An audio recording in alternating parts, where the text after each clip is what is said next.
3,000 feet of black Pacific water, pressed against the pressure hull, and the metal groaned. Not the sharp crack that meant failure.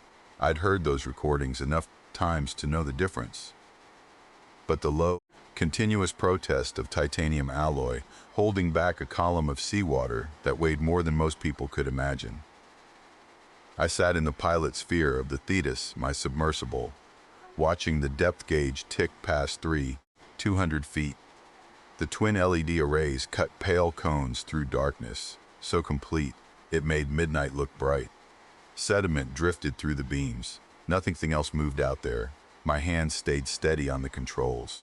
6 years piloting deep-sea research vehicles had worn the nervousness out of me, left just the procedural calm and the constant mental checklist. Ballast pressure normal, life support nominal, hull temperature dropping as expected. The coffee I'd finished an hour ago sat cold in my bladder, but I wasn't surfacing until I'd seen what I came for. The sonar display flickered in my peripheral vision. I'd been watching it more than the viewports. Down here you saw was sound first, light second. The return signal, painted green shapes on the black screen. Topology of the seafloor rising to meet me as I descended along the trench edge. Then the display changed. 12 distinct contacts appeared at once, arranged in a pattern too regular to be geological, almost circular. Each signature showed the dense angular returns of worked metal, not volcanic rock. I felt my breath catch just for a second, before the analytical part of my brain kicked in and started measuring distances, estimating sizes, wrecks. Had to be the sonar profile matched submarine hulls, that elongated teardrop shape, the conning tower protrusions on some of them. I'd spent 6 months fighting for this dive, 6 months of proposals and revisions, of sitting in Dr. Kelly Medina's office at the Hadley Oceanographic Institute, while she explained in that careful Boston accent why the board needed more evidence, more documentation, more certainty before they'd authorize the expense. She'd worn her reputation like armor, 20 years running Hadley. Enough published papers to fill a bookshelf, connections in Washington and Brussels and Tokyo. I'd shown her the satellite imaging first. The new synthetic aperture radar could penetrate seawater to depths that would have seemed impossible a decade ago, and the commercial survey company had sold me their data for less than my truck was worth. The images were grainy, ambiguous, but they showed metal where the charts said there should be nothing but seafloor. She'd studied them through her designer frames, lips pressed thin. Could be geological. Look at the spacing. I'd pulled up my analysis, the measurements I'd taken. 12 objects arranged in an arc. Interval variance less than 8%. Nature can be surprisingly regular. Not this regular. We'd gone back and forth. I'd brought her the archival research next. 3 weeks of digging through naval records, war diaries, after-action reports from August 1943. The Pacific theater was chaos that summer. Solomon's campaign, fighting in New Guinea, submarines ranging across Japanese supply lines. But not here, not at these coordinates. 200 nautical miles from any documented convoy route or patrol area. That was the hook I'd used. The impossibility of it.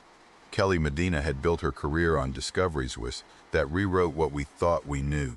Hydrothermal vent ecosystems, extremophile bacteria that shouldn't exist, geological formations that violated accepted models. She understood the value of impossible things once you proved they were real. The funding approval came through on a Tuesday morning. Enough for one dive, one chance to confirm the satellite data and document whatever was down there. She'd called me into her office, and I'd found her standing by the window overlooking Monterey Bay, hands clasped behind her back. The board approved your proposal. I'd felt my heart rate spike, kept my voice level. When can I launch? 2 weeks. The Thetis is finishing a survey run off Alaska. She'll be available when she returns. She'd turned to face me. Tom, you understand this is preliminary reconnaissance only. Document the site, collect imagery, return with evidence we can analyze. No hull penetrations, No artifact recovery. Nothing that risks the vehicle. Understood. And if you find what you think you'll find.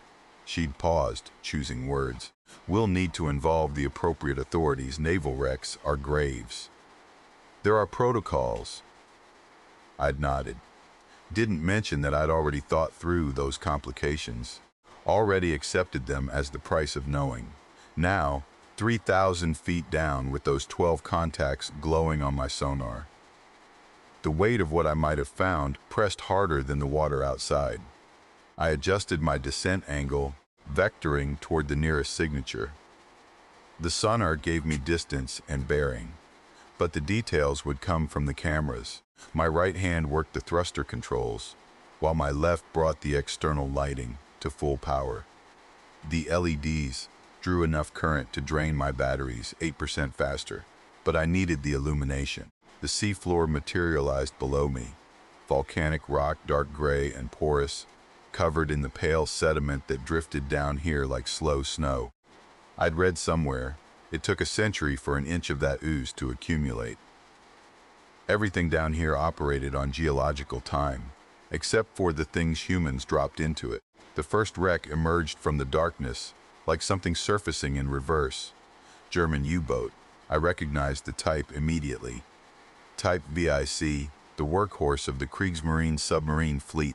She lay canted against a volcanic outcropping, her bow, pointing into the current stern, settled lower, where the seafloor dropped away. The conning tower stood intact, still showing the fair-water plains that would have helped her dive and surface. Rust had consumed the deck plating, turned it into brown-orange layers that looked soft as tissue paper. I brought the Thetis closer, adjusting trim to hold position about 20 feet off her hull. The current pushed at me, gentle down here, but constant. I compensated with the thrusters, keeping the cameras pointed at the wreck. My hand reached for the recording controls. The external cameras were already running, but I tapped the backup system to life anyway. Redundancy. Everything in deep submergence work came down to redundancy and checklists. Beginning documentation of Contact 1, I said aloud. Habit from years of solo dives. The audio recorded with the video, and talking helped me think. German type VIC U-boat, approximately 220 feet in length, bearing 270 degrees list, approximately 30 degrees to port. I stopped talking, leaned closer to the monitors. Close enough. My breath fogged the screen for a second. The hull was intact, not just structurally sound. Intact hull. The pressure hull showed corrosion, showed the biological fouling you'd expect after 8 decades underwater. But it didn't show damage. No torpedo impact crater. No depth charge scarring. Those distinctive dimpled patterns where explosives compressed metal inward. No collision damage. No buckling from crushed depth failure. I panned the cameras slowly along her length, bowed astern, checked the deck, the ballast tank vents, the conning tower, rust everywhere, marine growth in patches. But underneath it all, the submarine looked like she'd simply settled here, parked herself against this outcropping and stopped. My mouth had gone dry. Submarines didn't sink themselves. They went down, fighting or fleeing, torn open by enemy action or their own mechanical failures. They didn't sail into the middle of nowhere and die without a mark on them. I adjusted the Thetis' position, moving aft along the wreck. The stern section came into focus. Rudder still attached, propeller blades bent slightly, probably from settling against the rocks. The external torpedo tubes showed empty, their outer doors open to the sea. She'd fired her weapons. Sometime before she sank, her crew had launched torpedoes at something. At what? There was nothing out here. No shipping lanes, no harbors, no targets worth the fuel to reach them. I checked my air supply. 4 hours remaining, maybe 5 if I was conservative with the CO2 scrubbers. Enough time to document all 12 wrecks if I moved efficiently. The sonar showed the next contact bearing 185 degrees, distance 70. I pitched the Thetis forward and increased power to the main thruster, lifting away from the U-boat. She dropped behind me, swallowed by the darkness outside my light cones. The facts cycled through my head while I navigated. 12 submarines, 3 nations, 72 hours in August 1943. No battle record, no survivors, no distress calls that made it into any archive I could access. And now, no damage. The Pacific stretched 3,000 feet above me, and I was alone with something that shouldn't exist. The American submarine sat 200 wide northeast of the German wreck, its bow tilted 15 degrees into the silt. Gatto class. I recognized the configuration before I read the hull number. I'd spent enough hours studying recognition manuals to identify the distinctive deck gun placement and conning tower profile from half a mile out in murky water. This water wasn't murky. Crystal clarity that shouldn't exist at 3,000 feet. I brought the submersible around to the port side, thrusters barely firing. The hull showed the same corrosion pattern as the German vessel. 70 years of slow oxidation. Nothing catastrophic, no torpedo damage, no collision scars. Just time doing its patient work on steel. My hands moved through the checklist without conscious thought. External floodlights at full intensity. Hull-mounted camera recording, sonar in passive mode, painting the wreck's dimensions onto my screen. 298 feet from bow to stern, standard configuration. The forward torpedo room hatch sat sealed in its frame. I felt something cold settle in my chest. Not panic, something quieter. The recognition that what I'd found on the German boat wasn't an isolated anomaly. I worked my way aft, counting hatches. Forward torpedo room sealed. Forward battery compartment sealed. Officers' quarters, control room, after battery. Every single pressure door locked tight in its frame. Dogging wheels turned to the closed position. The conning tower hatch hadn't budged. I'd seen enough sunken vessels to know what catastrophic failure looked like. Hatches blown outward by internal pressure. Hull plating peeled back by torpedo detonations. The twisted metal geography of violent death. This wasn't that. This was a submarine that had settled to the bottom intact and simply stopped. Stopped with her crew inside. I moved to the next wreck. Japanese I-class lying on her starboard side with her bow pointing northwest. Same story, sealed hatches, minimal damage. No sign of the violence that should have accompanied her sinking. Then a British T-class boat. Another German U-boat, this one type VIIC. An American fleet submarine, her hull number still partially visible through the corrosion. Every single one intact, every single one sealed. I kept a running tally on my slate, marking each vessel's position and condition. The data built into something that made no sense. 12 submarines from 4 different navies, all sunk within a 72-hour window, according to Freddie's logs. And not one of them showed signs of combat damage, severe enough to explain their presence on the ocean floor. No distress calls, no survivors, no breaches, just death in sealed steel coffins. The American Gatto class sat waiting. When I circled back to it, I'd spotted the corrosion damage on my first pass. A section of hull plating near the after battery compartment, where 70 years of salt water had eaten through the steel. Jagged edges, hole maybe 2 feet across. Big enough. I brought the submersible to a hover 30 feet from the breach and powered up the remote camera drone. The ROV slid out of its deployment bay with a soft mechanical whir that transmitted through the hull. I watched it on the external camera feed, a small black shape trailing its umbilical tether. 4 miniature thrusters, adjusting its position in the water. The control interface lit up my right-hand screen. Pitch, yaw, depth camera angle. My fingers found the controls. Muscle memory from 1,000 deployments. The drone moved forward, its LED array cutting a cone of white light through the black water. I guided it toward the breach, making minor adjustments to keep it centered on the opening. The corroded edges filled my screen, then slid past as the camera entered the hull. The after battery compartment materialized in the drone's floodlights. I stopped the ROV's forward motion, let it hang there. Camera panning slowly across the interior. The batteries themselves had degraded into shapeless masses of lead and asat residue. Deck plating showed through in patches where the corrosion had been worst, but the compartment's basic structure remained intact. Bulkheads, overhead piping, the pressure door leading forward into officers' country, and bodies. Not bodies, remains. Skeletons in the tattered remnants of uniforms. I'd expected that, 70 years at depth, anything organic would be long gone except for bone. What I hadn't expected was their positions.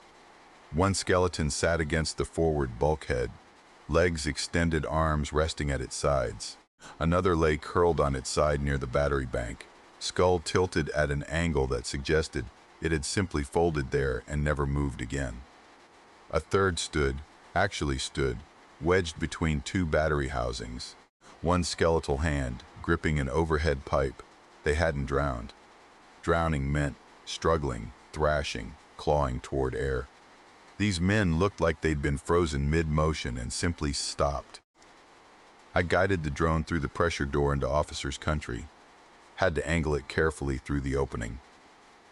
The door stood partially open, dogging wheel turned halfway. Someone had been opening it when they died. The skeletal hand still gripped the wheel. My breathing sounded too loud in the submersible's confined space. I forced myself to slow it down, focus on the controls, keep the drone moving. Control room. Next.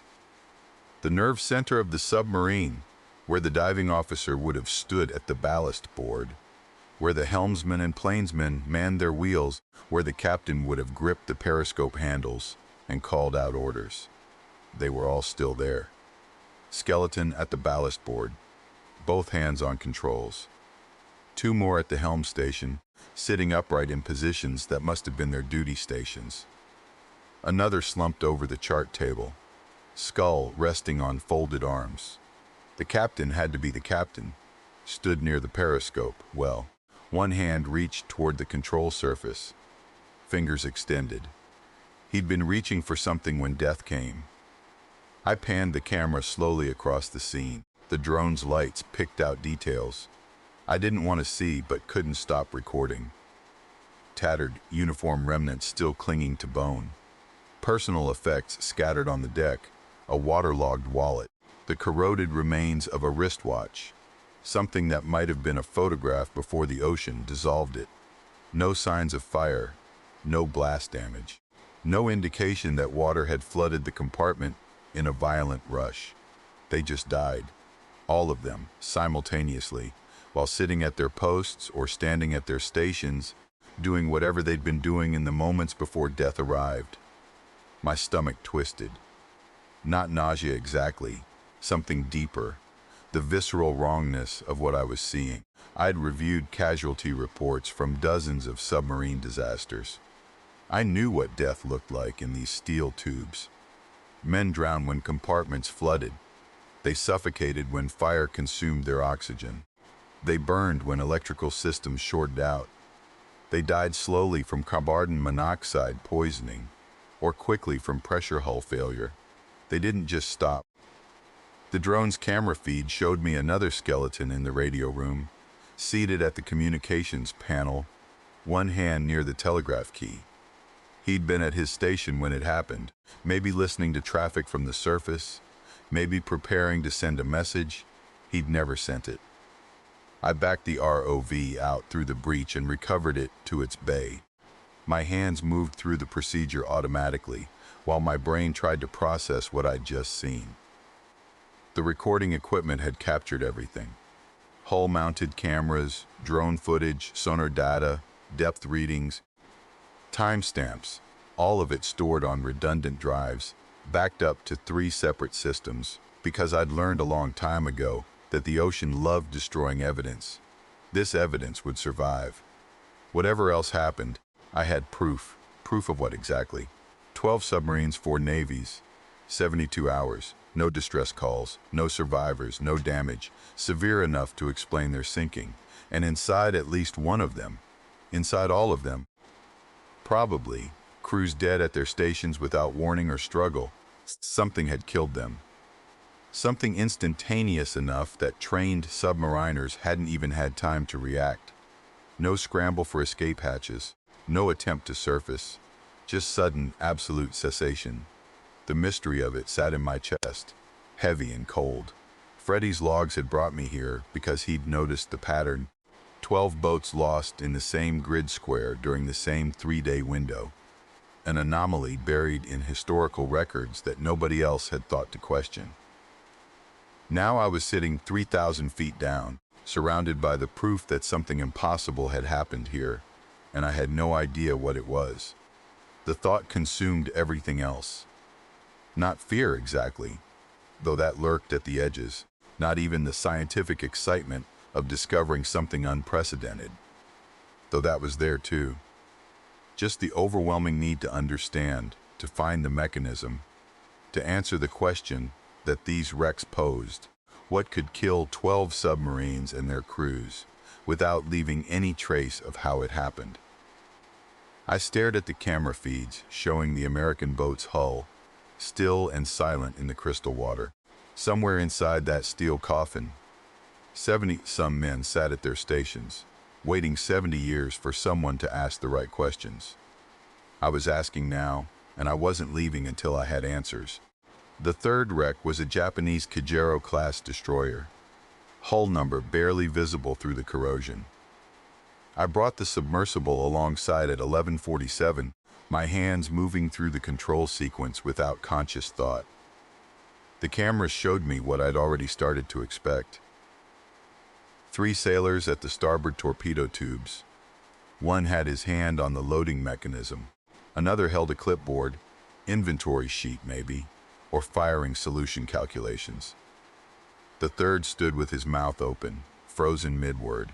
Whatever he'd been saying to his crewmates, he never finished it. I panned the external lights across the deck. No bullet holes, no shrapnel scoring. The anti-aircraft gun sat unmanned but undamaged. Barrels pointed at nothing. My stomach had gone tight. I logged the footage, marked the coordinates, moved on. Wreck 4 was another American boat, smaller than the first one I'd examined. Probably a patrol craft, something fast that shouldn't have been this far from any documented convoy route. The hull had settled at a 40 degrees angle, bow down in the sediment. I maneuvered the submersible to peer through a blown-out section of the bridge. 2 officers, one slumped over what looked like a radio set, the other sitting upright in the captain's chair, hands resting on the armrests, head tilted back, his jaw hung slack. Eyes gone, of course. The scavengers always took the soft tissue first, but the posture read clear enough. No defensive wounds, no signs he'd braced for impact or tried to abandon ship, just stop. I checked my oxygen mix. The readouts were fine, but my breathing had gotten shallow anyway. The 5th wreck took me 20 minutes to identify German again, but smaller than the U-boat. A supply vessel maybe, or a mine layer. The stern had crumpled on impact with the seafloor, but the forward sections remained mostly intact. I found 6 crew members in the galley. 3 sat at a table with tin plates in front of them. 2 stood at what might have been a serving line. The 6th was halfway through a doorway, 1 foot raised like he'd been taking a step. The plate still held the desiccated remnants of whatever they'd been eating. My hands trembled on the controls. I had to stop, breathe, count to 10 before I could work the cameras properly. No panic, no struggle. They'd been eating lunch, and then they died. Just like that. Wreck 6 was the worst so far. Another Japanese vessel, a cargo ship this time. Civilian hull pressed into military service. The hold had been loaded with crated supplies. I could see the containers through a rupture in the hull plating, stacked and secured with cargo netting. I found the crew in the forward berthing area. 18 men, maybe 20. Hard to count the way they'd settled over the decades. Some in bunks, others on the floor between the racks. One sitting with his back against a bulkhead, knees drawn up, hands folded in his lap. Off-duty, resting, sleeping, writing letters home, and then not. I had to back the submersible away. My vision had started to tunnel, black creeping in at the edges. The pressure hull felt too small suddenly, the recycled air too thin. I'd seen bodies before, worked 3 different wreck sites during my graduate research. Documented remains, cataloged personal effects, maintained professional detachment. This was different.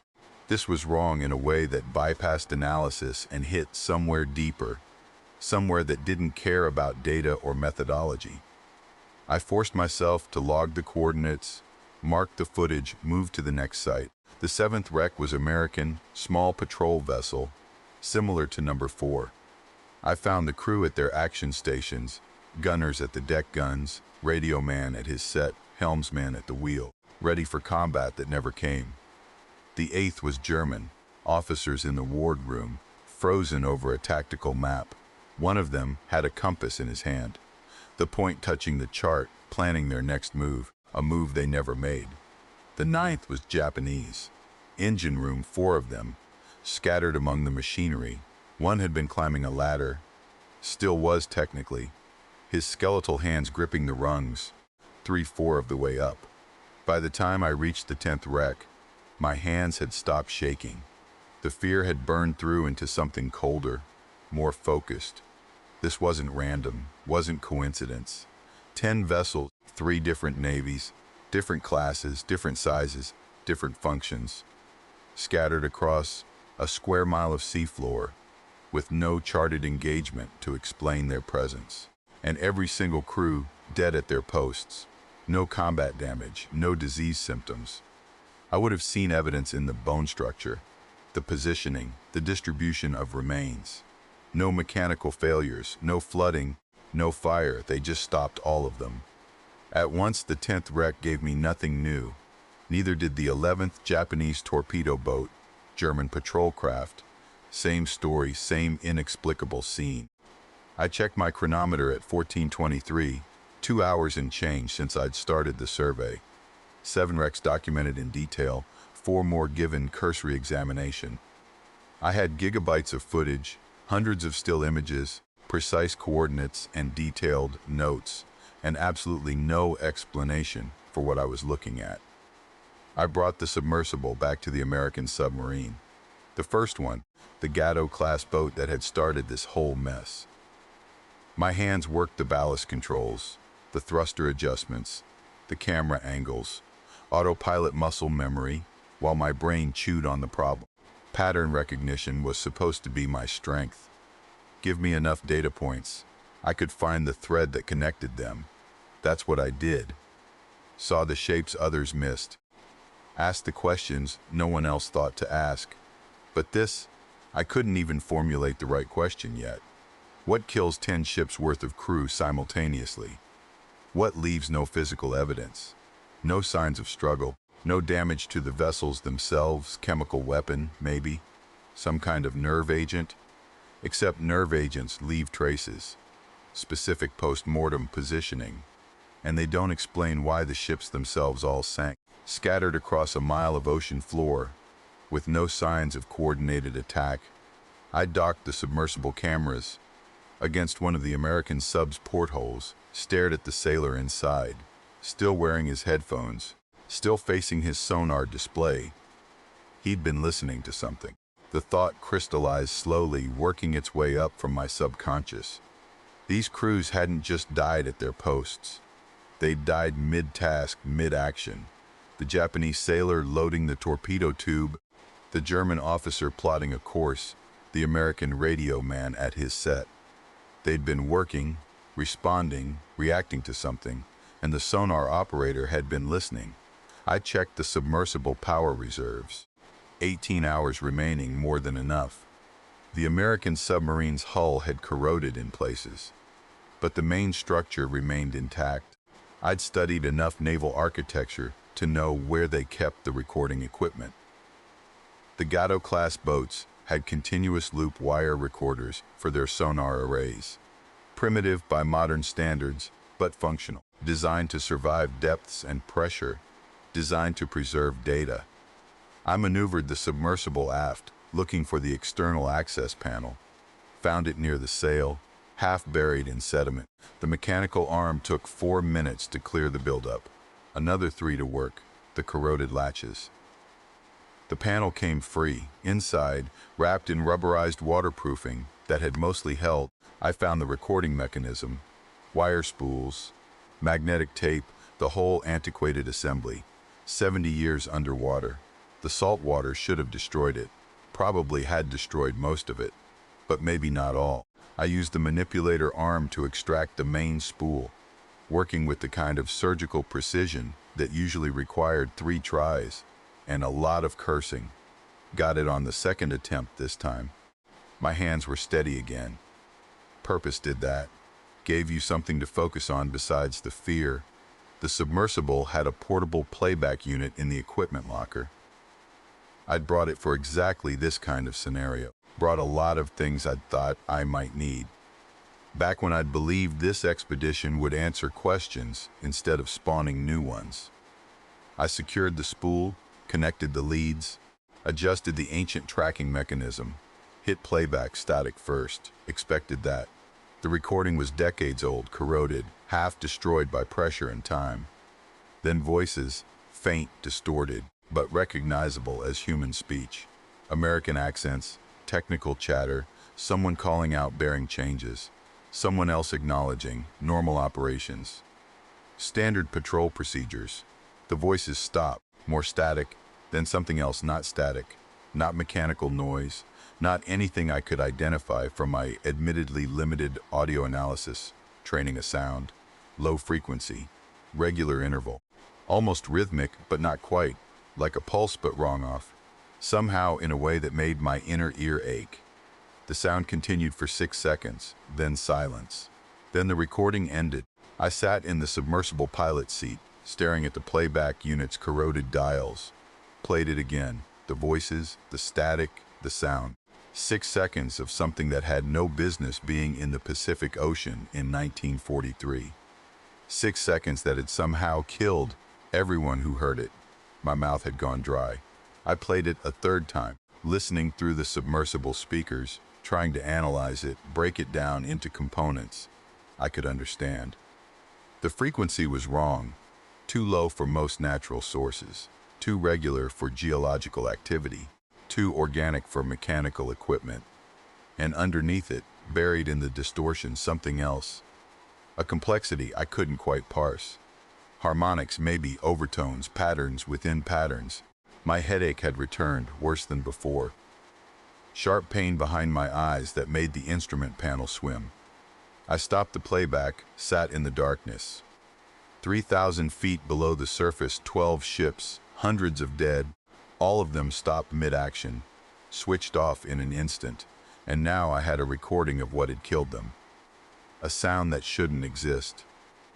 A sound that came from somewhere in the empty Pacific.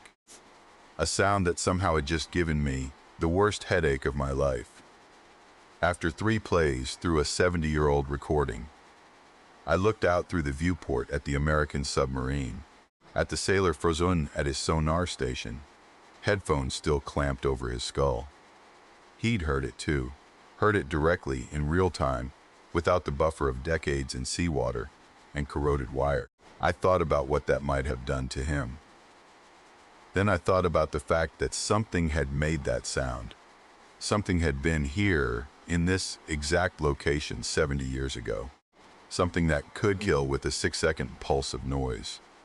The Pacific stretched 3,000 feet above me, and God knew how many miles in every direction around me. And somewhere out in that darkness, something was waiting. The German transmission came first in my review, chronologically the earliest by 2 days. I'd pulled the audio files from the data recorder. What remained of it anyway. And the voice that crackled through my headset spoke Hochdeutsch with a Baltic accent. The translation software rendered it into text on my secondary screen, but I could pick out enough words myself. Contact Unterseeboot, unmöglich. Contact submarine, impossible. The commander, I never found his name in any archive, described a sonar signature moving at 40 knots, then 50, then diving past 200 meters while maintaining speed. Continuing down past 300, 400 depths that would have crushed any hull. The Kriegsmarine ever built. He'd thought it was American, some new technology. Something the intelligence reports had missed. The recording ended mid-sentence. I sat in the pilot seat with the headset pressed against my ears and stared at the depth gauge. 3,020 feet. The German submarine rested 3,000 feet down with no damage to its hull, and its commander's last words described something diving past crushed depth without slowing. The Japanese transmission told the same story in different words. I didn't speak Japanese, couldn't pick out individual words the way I could with German, but the translation came through clear enough. The destroyer's sonar operator reported a massive contact speed, estimated at 45 knots. Course erratic. They'd fired torpedoes. The operator's voice rose in pitch as he described the contact diving, going deeper than their weapons could track, deeper than anything should survive, then depth charges. I heard those in the background of the recording, the distinct crack of explosions transmitted through water, the operator's final words, according to the translation, still descending, still moving. This is not possible. Static after that. I pulled the headset off and rubbed my eyes behind my glasses. The cabin felt smaller than it had an hour ago. The pressure hull groaned. Just the normal sounds of deep submersion, thermal contraction. Nothing dangerous, but my shoulders tensed anyway. 3 wrecks, 3 navies, same story. The American transmission was last. I'd saved it without knowing why, some instinct to delay. And when I finally queued up the audio file, my hands were steady on the controls, but my jaw was clenched tight enough to ache. The voice that came through the speakers was American, Midwest, flat vowels, matter-of-fact tone young. I ran the timestamp against the service records I'd downloaded before. The dive couldn't access the cloud down here, but I'd learned years ago to cache everything I might need, and found the name after 15 minutes of cross-referencing. Petty Officer Freddie Bravo, sonar operator, 23 years old, Detroit, Michigan. Enlisted in 41, assigned to submarine duty after basic training, cited twice for exceptional performance. Wrote clear, detailed logs that his commanders praised for accuracy. Died August 9, 1943, cause unknown. Lost at sea, no remains recovered. I stared at his service photo on my screen, round face, cleft chin, pale eyes that looked straight at the camera, with the kind of open expression that suggested he hadn't yet seen anything that would make him distrust the world. He'd been down here in this same darkness, breathing recycled air that tasted of oil and sweat, listening to something his training couldn't explain. I pressed play on his final log entry. Contact bearing 270. Range approximately 1,000 yards. His voice was steady, professional. Speed, I'm reading 42 knots, 45 now. Contact is accelerating, a pause. I heard paper rustling, him checking his instruments maybe, or his manual, making sure he was reading the displays correctly. Contact is diving, passing 300 feet, 350, 400. Another pause, longer this time. Contact maintaining speed at 450 feet. Someone spoke in the background. I couldn't make out the words, but the tone was sharp. A question, maybe an order. Freddie's response came quieter. Yes, sir. I'm sure the signature is. It's massive. Bigger than anything in the recognition manual, and the sound. He trailed off. I leaned forward. The submersible cabin lights reflected off the screens, turning everything outside the viewports into perfect blackness. Permission to describe the acoustic signature, sir? A pause, while someone responded. It's like metal grinding against metal, but there's something else underneath, almost like whale song but wrong. The frequency keeps shifting. It's making my teeth hurt. More background voices, agitated now. Contact is rising, ascending at Jesus. 60 knots vertical, now bearing it, circling us. Range decreasing 800 yards, 700. Freddie's voice had lost its professional steadiness. I heard the strain creeping in, the kind of tension that came from watching your instruments tell you something impossible. While your training insisted, instruments didn't lie. 600 yards. The sound is getting louder. Johnson just took off his headset, said his ears were bleeding. I can hear it through the hull now. Everyone's covering their ears. Captain's ordering. The sound that came through the speakers made me rip the headset off. Even through the small speakers, even filtered through 80 years and 3,000 feet of seawater, and whatever degradation the recording equipment had suffered, it hit me like a physical thing. Metal grinding. Yes, but also something organic, something that resonated in frequencies that made my back teeth ache and my vision blur at the edges. I sat there with the headset in my lap, breathing hard. The recording had cut to static. I checked the timestamp. 3 seconds of that sound, then nothing. Freddie Bravo had stopped transmitting at 0942 local time on August 9, 1943. He died listening to that. My hands were shaking. I put the headset on the console and flexed my fingers, trying to work out the tremor. 3 wrecks, 3 different navies, 3 different languages, 3 different commanders, making 3 different tactical decisions. The Germans had run, the Japanese had attacked, the Americans had held position, probably trying to identify the contact before committing to action. All 3 ships rested on the bottom with no hull damage. All 3 crews died at their stations, and all 3 had tracked something that moved too fast, dove too deep, and made a sound that human engineering couldn't produce. I pulled up the sonar data from my own submersible. The contact I'd recorded earlier, the one that had moved through the water while I was examining the American submarine, sat in my memory buffer as a series of acoustic signatures that my software couldn't classify. I ran it through the analysis program anyway. Watch the frequency distribution graph populate, the speed calculations render. The size estimates compile 43 knots. Estimated length over 300 feet. Maximum recorded depth 4,200 feet. I sat back in the pilot seat. The pressure hull groaned again, and this time I didn't tell myself. It was normal thermal contraction. This time I listened. Nothing but the groan, the hum of my life support, the quiet ping of the passive sonar, maintaining its watch on the water around me. I queued up Freddie's final log entry again. Didn't put the headset on, couldn't make myself do that.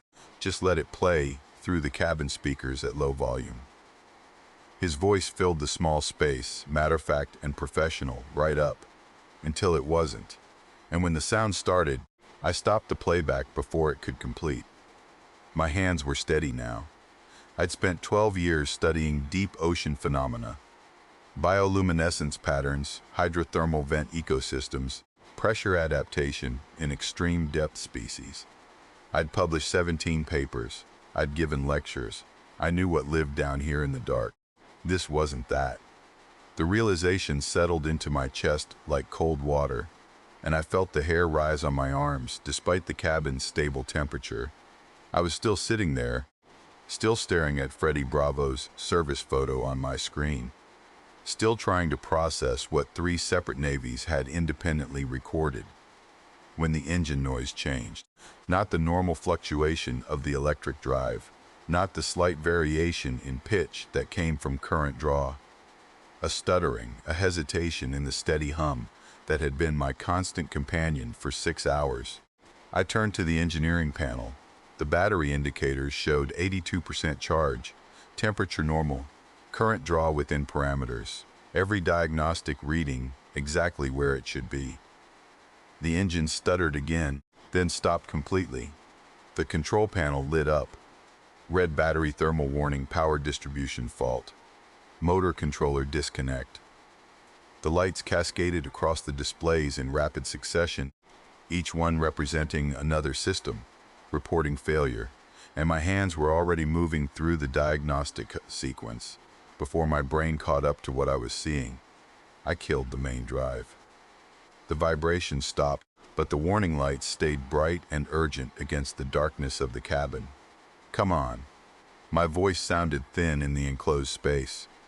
Come on, give me something. The diagnostic screen refreshed. Battery voltage normal. Temperature within parameters. No short circuits detected in the primary distribution system. I pulled up the motor controller logs. scanning through the data for any sign of what had triggered the cascade. Nothing. Every reading showed green except for the one screaming red, and those made no goddamn sense. The thermal warning indicated an overheat condition that the temperature sensors directly contradicted.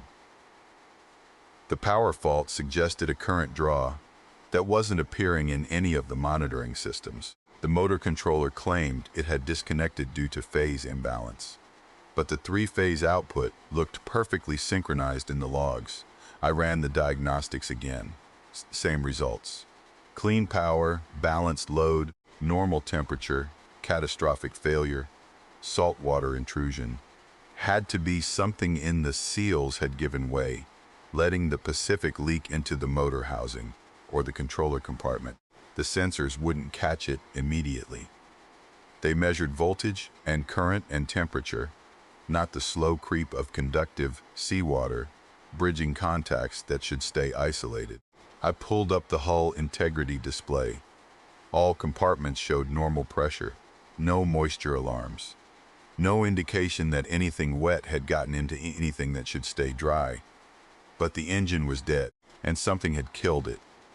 My fingers moved through the reset sequence. I'd done this 100 times in training, walked through every failure mode the engineers could imagine. Thermal trip, wait for cooldown, verify temperature, reset the controller, power fault, isolate the affected circuit, verify load, restore power in stages, motor disconnect, check phase balance, verify rotor position, reinitialize the drive system. The controller accepted the reset command. The status display flickered from red to amber to green. I brought the throttle up 5%. The propulsion motor hummed smooth and steady, exactly the way it should sound. The vibration was gone. Power draw normal, all phases balanced. I exhaled and realized I'd been holding my breath. The hum changed, pitch started rough. The vibration came back harder this time, a grinding shudder that felt wrong, in a way I couldn't name but recognized in my gut. The same instinct that made you pull your hand back from machinery that was about to fail. I killed the throttle. The warning lights came back, all of them. Same sequence, same impossible combination of failures that the diagnostics said couldn't exist. Mechanical fatigue. The system had been running for weeks during my transit to the graveyard, and deep cycle operations put stress on components in ways that didn't always show up in the testing logs. A crack in the motor housing, a failing bearing. Some critical component degraded past the point where it could handle load, breaking down under power and looking normal at rest. I pulled up the maintenance logs, scanning through the service history. The motor had been rebuilt 8 months ago. New bearings, new seals, new rotor assembly, bench tested to full specifications. The controller was original equipment, but had passed every diagnostic during my pre-dive checks. Nothing suggested imminent failure. Nothing explained what I was seeing. I started cycling through the backup systems, looking for alternatives.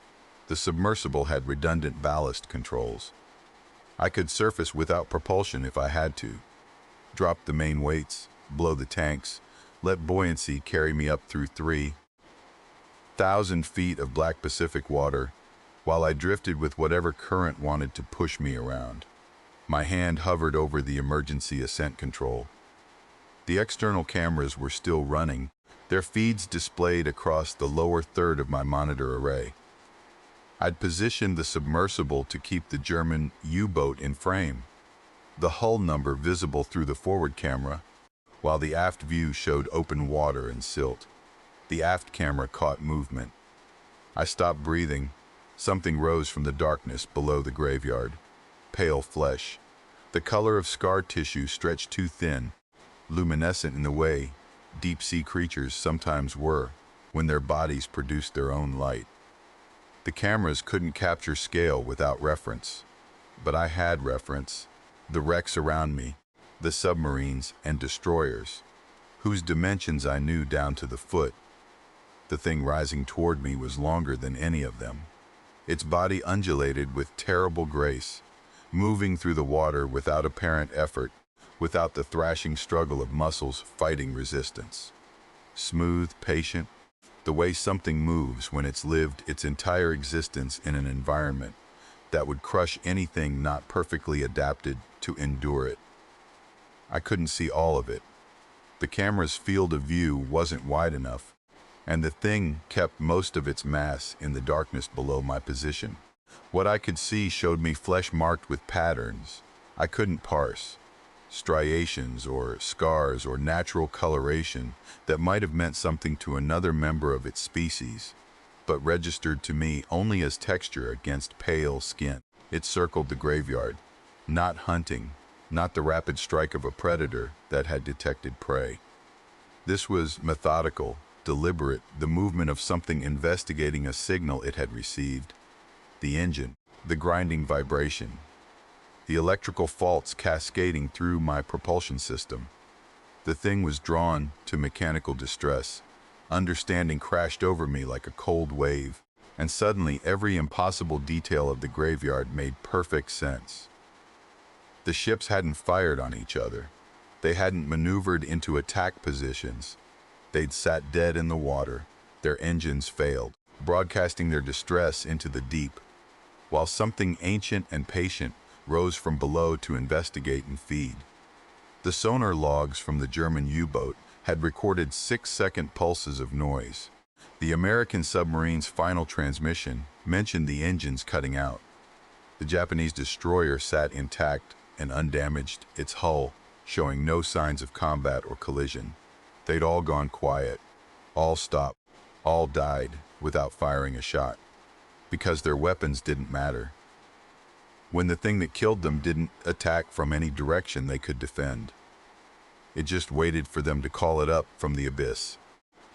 My propulsion system sputtered again, without me touching the controls.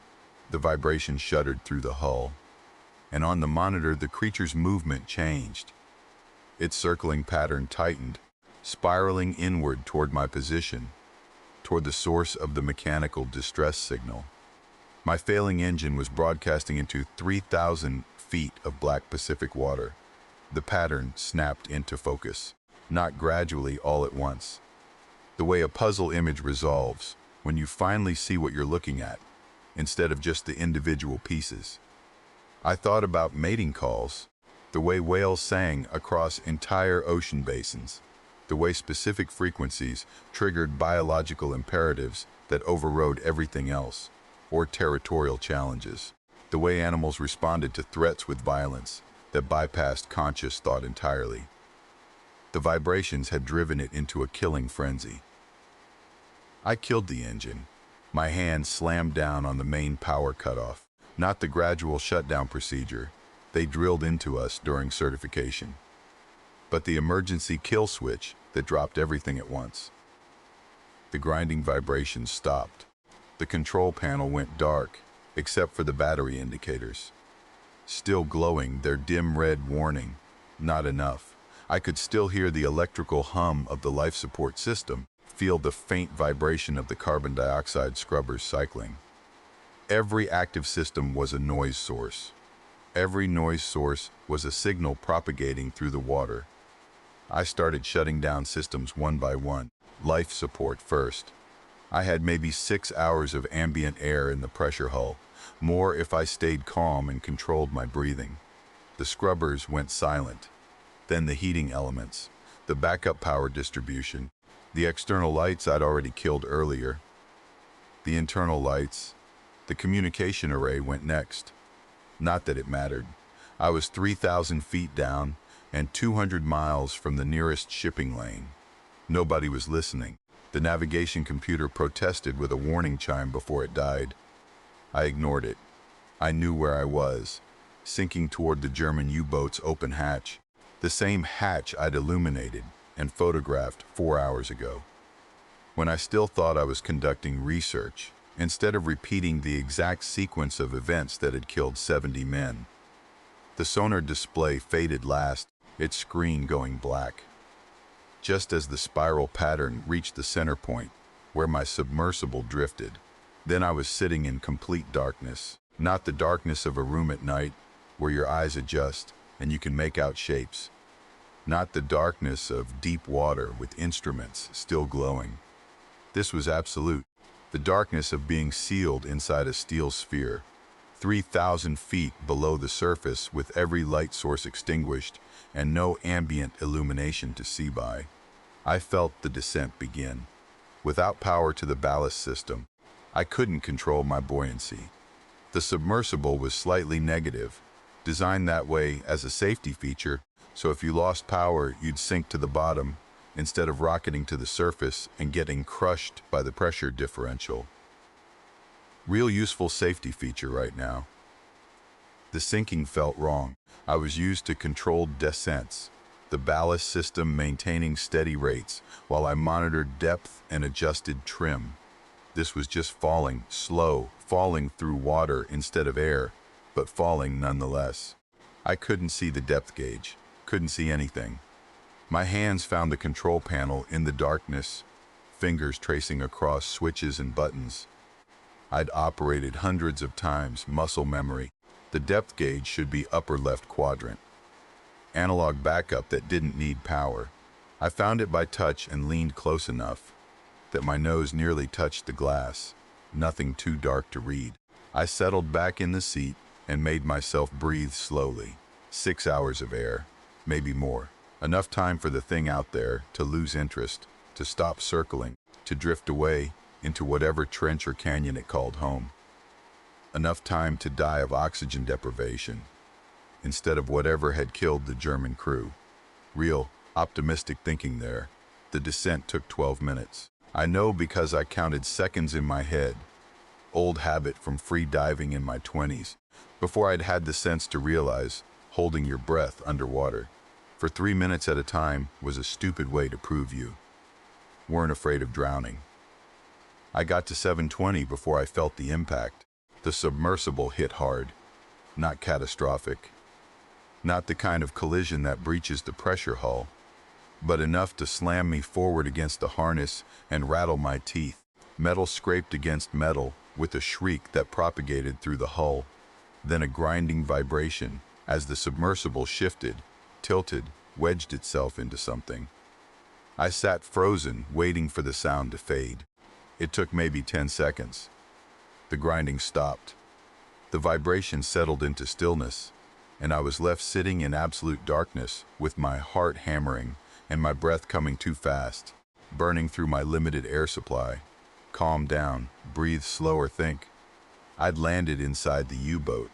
Had to be the open hatch I'd been sinking toward, the one that had let water flood into the forward torpedo room 70 years ago. My submersible had dropped through it and wedged itself somewhere in the wreckage. My hands found the viewport. I leaned forward, pressing my face against the acrylic, trying to see something, anything. Darkness, complete and total. But my mind filled in the details anyway. The skeletal crew I'd photographed earlier, still sitting at their stations. Bone and rust and corroded metal, the torpedo racks along the walls. The deck plating buckled from implosion damage. I was sitting among the dead. The submersible had wedged between something, torpedo racks, maybe, based on the angle. I could feel the tilt, maybe 20 degrees off level, stuck solid. Even if I restored power to the ballast system, I probably couldn't pull free without maneuvering thrusters, and those would make noise. So I sat there, surrounded by 70 years of corpses in a flooded submarine, 3,000 feet below the Pacific surface, waiting in absolute silence.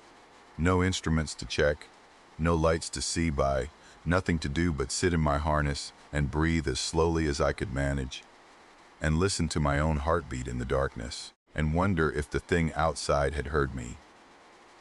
Land 3 hours in absolute blackness does something to your sense of time, stretches it thin and strange until each minute feels like 10, and you lose track of whether you've been sitting there for 20 minutes or 2 days. I sat in my harness, breathed recycled air that tasted flat and chemical, listened. The creature was searching. I could hear it moving through the graveyard above me, methodical and patient, working some pattern I couldn't predict. Metal groaned somewhere to my north. hull plates flexing under pressure that shouldn't exist at this depth. Then silence. Then the sound again, farther east. My hands stayed locked on my knees. I'd learned that in the first 20 minutes, any movement, any shift of weight, and the harness creaked. The deck plate settled, small noises barely audible inside the hull. But I didn't know what the thing outside could hear, didn't know what had drawn it to the others. The grinding started again. Low frequency, resonant, vibrating through the water and into my hull and straight into my chest cavity. I felt it in my sternum before I heard it with my ears. Whale song. That's what Freddie Bravo had called it in his log. Sound like whale song, but wrong, sir. Wrong rhythm, wrong intervals. I heard it clearly now. Not wrong, just not biological. The pattern was too regular, too precise. Mechanical grinding translated through water into something that resembled organic sound. The way a synthesizer resembles a violin. Similar frequency range, completely different source. The creature was scraping against the wrecks. I mapped the sound in my head, tracking its movement through the graveyard. North to south along the Japanese destroyer. Pause east toward the American submarine. The metal-on-metal screech of something massive, sliding across corroded hull plating. Freddie had died listening to this sat at his sonar station, while this sound grew louder and louder until it filled his headset. And he knew, must have known in those final minutes, that whatever was making that noise was coming for them.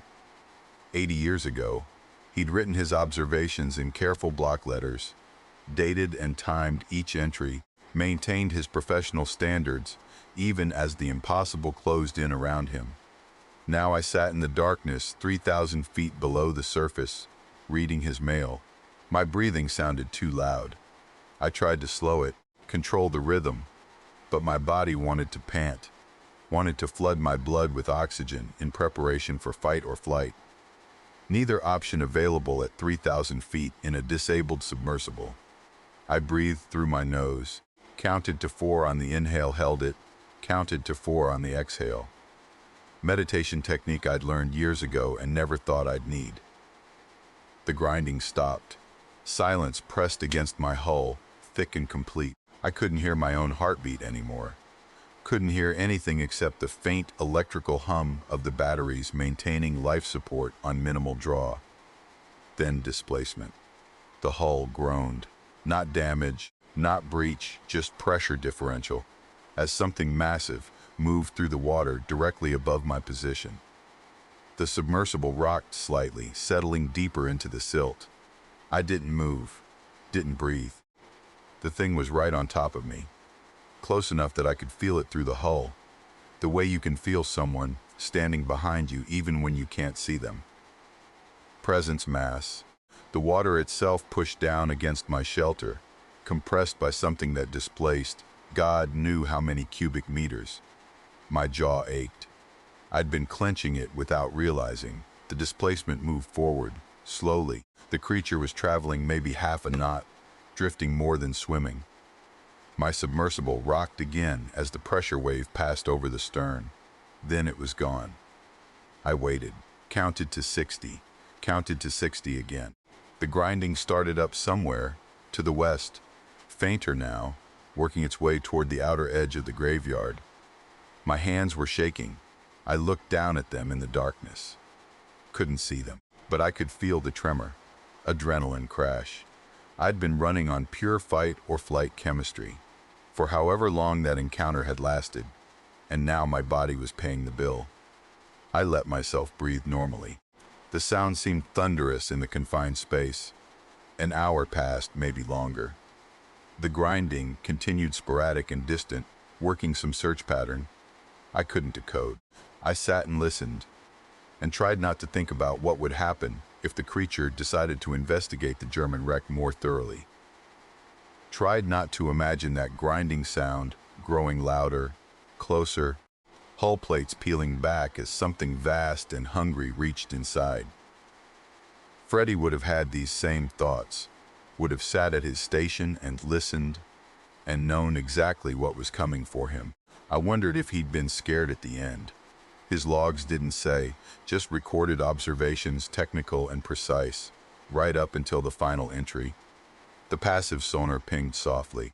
I'd left it running on minimum power, audio output muted, just the visuals display, giving me position data every 30 seconds. The creature was descending. I watched the contact sink on my display, a bright blob of reflected sound dropping away from the graveyard level, down past 3D 200 feet, 300, still descending, returning to the trench. I waited another hour, sat in the darkness and watched the sonar display, and didn't let myself believe. I was safe until the contact had been gone for a full 60 minutes without returning. Then I started the engine cold, risky as hell.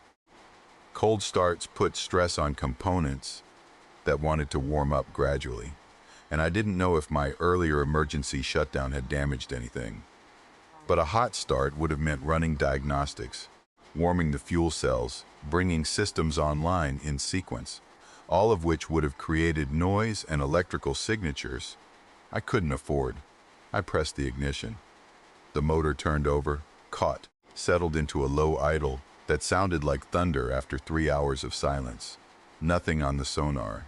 No contacts, no movement from the trench. I engaged the thrusters at 5% power. The submersible lifted from the sill. Slow and gentle, debris sliding off the hull with soft scraping sounds that made my teeth hurt. Up, I climbed at 20 feet per minute, the slowest descent rate I could maintain and still make progress. The wrecks fell away below me, 3 steel coffins full of men who'd encountered something they couldn't explain or escape. Men who died confused and terrified, while I sat safe in my bunk. 80 years later, reading their words and thinking I understood now, 2,500 feet. The pressure eased fractionally. My hull stopped groaning, 2,000 feet. The water was still black, still empty, but the weight of it felt different. Less oppressive, less like being buried. I checked my storage drives. 47 gigabytes of footage, video sonar logs, spectrographic data, magnetic readings. Everything I'd recorded before the engine failed, and the creature came hunting. Evidence. Proof that something lived down there in the trench. Something that had been sinking ships since at least 1943, and probably longer. Something that responded to mechanical distress, drawn to dying engines, the way sharks were drawn to struggling prey. Kelly would have questions. The Institute would have questions. The Navy would have questions. I probably wasn't cleared to answer. I didn't care. I had the footage, had the data, had 47 gigabytes of proof that would change everything. I thought I knew about what lived in the deep 1,000 feet. The darkness started to thin, black fading to deep blue 500 feet. I kept climbing slow and silent and didn't let myself relax until I broke the surface. 6 hours after I'd descended into the graveyard. The sun was setting. The sky was orange and red and impossibly bright after so long in the darkness. I sat in my harness and watched the light play across the water and tried to remember how to breathe like a person who wasn't waiting to die. The research vessel Hadley Pioneer sat 300 wide to starboard, white hull bright against the blue water. I could see figures moving on deck. They'd been tracking my ascent. Protocol required constant sonar, monitoring during deep operations, and the tender boat was already in the water, heading my way. My hands shook on the controls, adrenaline finally catching up now that the pressure was off. Now that I had air above me instead of 3 feet of black water. I took a breath, another, tried to steady myself. The data recorder sat in its housing beneath the control panel. 16 hours of footage, sonar logs, audio files, temperature readings, depth markers, and timestamps. For every second I'd spent down there. Everything I'd need to prove what I'd found. 4 wrecks in perfect condition. Radio transmission describing something in the water. Mechanical distress drawing it close, and that bioluminescence, that impossible organized light, moving through the darkness with purpose and intelligence. This would rewrite marine biology, change everything we thought. We knew about deep ocean ecosystems and predator behavior, and what could survive at those depths.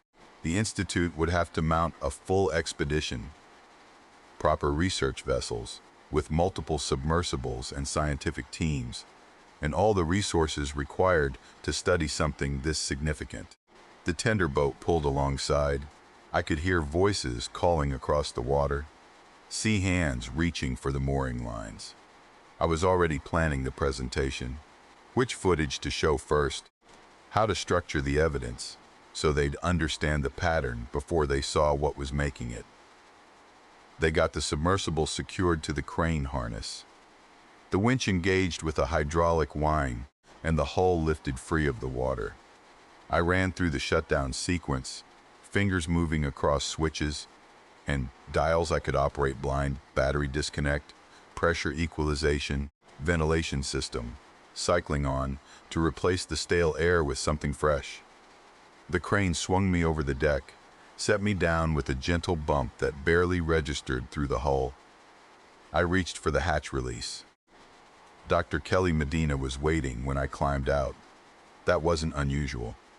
The Institute director often met returning expeditions personally when the research objectives were significant, but the two men standing behind her, those were new.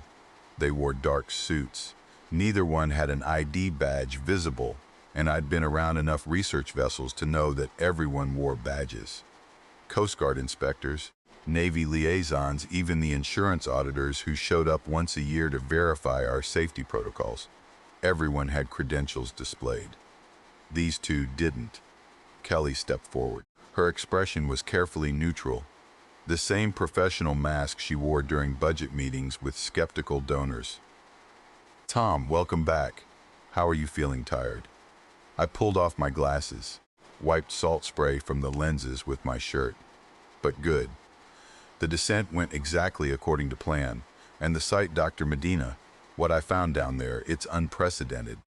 I need to get the data downloaded and start processing the footage. But you should know, we're looking at something that's going to require immediate follow-up. Multiple submersibles, a full scientific team.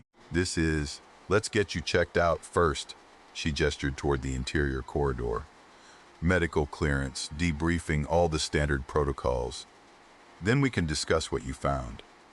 The two men hadn't moved, hadn't introduced themselves. Just stood there watching me with expressions that gave away nothing. Something cold settled in my chest. Who are they? Kelly's smile didn't change. Observers, nothing to concern yourself with. Come on, let's get you inside. I looked at the submersible, at the data recorder, housing visible through the open hatch, at 16 hours of evidence that proved something extraordinary lived in the deep Pacific. I'd like to secure the equipment first. Standard procedure, already handled. One of the men spoke for the first time, flat voice, no accent I could identify. Our team will manage the data recovery. Your team? I turned back to Kelly. What team? This is Institute equipment, Institute expedition. I'm the principal investigator, and protocol has been amended for this operation. The second man moved toward the submersible. Please step away from the vessel, Dr. Robinson. Dr. Robinson. Not Tom, not even Mr. Robinson. The formal title that created distance and made this official. Kelly touched my elbow, gentle pressure, guiding me away from the submersible. Tom, please. This will be easier if you cooperate. I pulled my arm free. Easier for who, Kelly? What's happening here? Who are these people? She didn't answer. The two men were already at the submersible, and three more had appeared from somewhere. I hadn't seen them on deck when the crane set me down, but they were here now, all wearing the same dark suits and carrying the same unmarked cases. They climbed into the submersible. I started toward them. Kelly stepped in front of me, and her expression had shifted from professional courtesy to something harder. Don't, Tom. I'm serious. Just let them work. Let them work? That's my research, my data. I spent 16 hours in the dark collecting that evidence, and you want me to just stand here? Well, yes. No warmth in her voice now. That's exactly what I want you to do. Through the open hatch, I could see them disconnecting the data recorder. Efficient movements, like they'd done this before. One of them had the storage drives out already. Sealing them into a case lined with foam padding, the cameras came next. External housings unscrewed with practice speed. Then the sonar logs, the navigation system, the backup drives I'd installed myself as redundancy. Every piece of equipment that could store data, every component that had recorded what I'd found 3,000 feet down. They worked in silence. No conversation, no instructions called between them. Just smooth coordination that spoke to training and repetition. It took 47 minutes. I know because I stood there on the deck and watched the entire time, and I kept checking my watch because I needed something concrete to hold on to. Some fact I could verify and trust while everything else dissolved into unreality. 47 minutes to strip the submersible clean. They carried the cases past me, unmarked black plastic with reinforced corners and combination locks. I counted them. 11 cases total. Every recording I'd made, every data point I'd collected, every piece of evidence that proved what lived in that underwater graveyard. Gone into the hold of a boat I'd never seen before. A gray tender that had pulled alongside while they worked. Anonymous and unremarkable. The two men who'd been standing with Kelly followed the cases. They didn't look at me, didn't acknowledge my presence at all, just climbed into the tender and cast off, and the boat's engine rumbled to life and carried them away across the Pacific swell. Kelly waited until they were 100 yards out before she spoke again. You'll receive your new assignment within the week.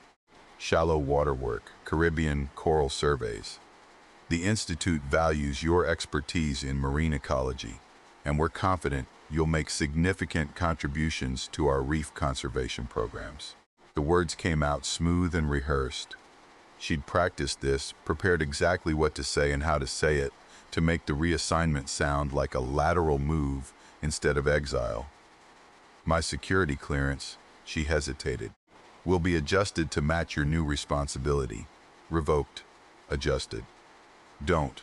My voice came out flat. Don't dress it up. Just tell me straight. They're revoking my clearance, aren't they? Taking my deep water certification. Making sure I can't go back down there. Kelly looked at me. The professional mask had cracked enough that I could see something underneath. Not quite sympathy, but acknowledgement at least. Recognition that she was doing something she knew was wrong. Yes, she said. They are. Who's they? Who were those men? What authority do they have to? I don't know. She cut me off. And I don't want to know. They showed me paperwork that was very official and very clear about what would happen if I didn't cooperate. The Institute would lose its federal funding. Our research permits would be revoked. 20 years of work, Tom, dozens of ongoing studies, hundreds of jobs. All of it gone if I refused, so you just handed over everything. Didn't even question it. Of course I questioned it. Her voice sharpened. I spent 2 hours on the phone with our lawyers before you surfaced. They advised complete cooperation, said fighting. This would accomplish nothing except destroying the Institute and likely putting me in legal jeopardy. I don't even want to contemplate. The tender had disappeared over the horizon. I could still see the wake, white foam dissolving back into blue water. The official report, I said. What's it going to say? Equipment malfunction. Aborted dive at wet 200 feet due to technical issues. Standard safety protocol. Nothing unusual encountered. That's a lie. That's the report. I turned to look at her, really look at her. At the woman who'd approved my expedition proposal and authorized the funding, and told me she believed in pushing the boundaries of deep ocean research. You know, I found something down there. Something significant. Kelly held my gaze. I know you experienced equipment malfunction at depth and exercised good judgment by aborting the dive. That's what the report says. That's what I know. She left me standing on the deck, walked away without another word, her shoulders straight, and her pace measured. The walk of someone who'd made a difficult decision and intended to live with it. The submersible sat in its cradle, hatch still open, interior gutted of every component that mattered. I climbed back inside anyway, sat in the pilot seat and looked at the empty housings where the cameras had been mounted, at the blank panel where the data recorder should have been, at the gaps in the instrument array where they'd removed anything capable of storing information. They'd been thorough, professional, known exactly what to take and where to find it. This wasn't improvised, wasn't a panic response to unexpected discovery. They'd been ready for this, waiting for someone to find what I'd found, prepared to disappear the evidence the moment it surfaced. The reassignment papers arrived 6 days later. Shallow water coral surveys in the Caribbean, exactly as Kelly had promised. Beautiful work, really important research, studying reef degradation and ecosystem recovery. The kind of assignment most marine biologists would be grateful to receive. I filed the papers in my desk drawer and didn't look at them again. My security clearance was officially revoked on the same day. No explanation provided, just a form letter stating that my authorization for classified research operations had been suspended pending administrative review, a review that would never happen, conducted by administrators who didn't exist for reasons no one would ever specify. I couldn't go back down, couldn't access the deep ocean submersibles, couldn't even enter the sections of the institute where the serious equipment was stored. They'd boxed me into shallow water, confined me to depths where sunlight still penetrated, and nothing strange or impossible waited in the darkness. No one would hear what I'd found. The data was gone. The footage had disappeared into unmarked cases, carried away on an anonymous boat. Even if I tried to tell someone, tried to explain what I'd seen 3,000 feet down, I had nothing to show them. No evidence, no proof. Just a story that sounded increasingly unhinged. Every time I rehearsed it in my head, no one would see what I'd recorded. The wrecks in perfect condition, the pattern of mechanical distress and organized response, that bioluminescence moving through the water with purpose and intelligence. All of it gone. But I knew I'd been there. I'd sat in absolute darkness and listened to something vast circle my position. I'd watched that light play across the viewports, blue, green, and impossibly bright, beautiful and terrible at the same time. I knew what waited in that graveyard far below, where 4 wrecks sat undamaged in the silt, their crews still at their stations after decades of patience, where something had learned to recognize the sound of metal whales singing their distress, where the keeper remained, eternal and patient, listening for the next vessel to descend into its territory. The Pacific stretched 3,000 feet deep in that location, maybe deeper. The surveys had never mapped it completely, too remote, too expensive, not strategically significant enough to justify the resources. It was still there, still waiting, still listening for the mechanical songs that meant food had arrived, and I would carry that knowledge alone.